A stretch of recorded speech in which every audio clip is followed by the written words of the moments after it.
Берегите себя от самообмана.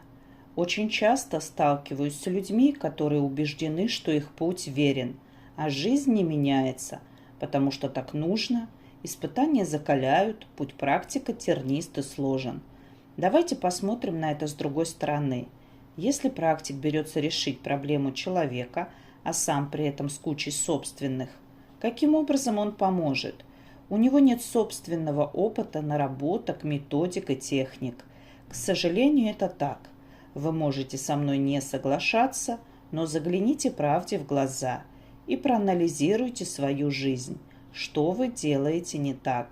Почему идете не к счастью, а продолжаете топтаться на месте?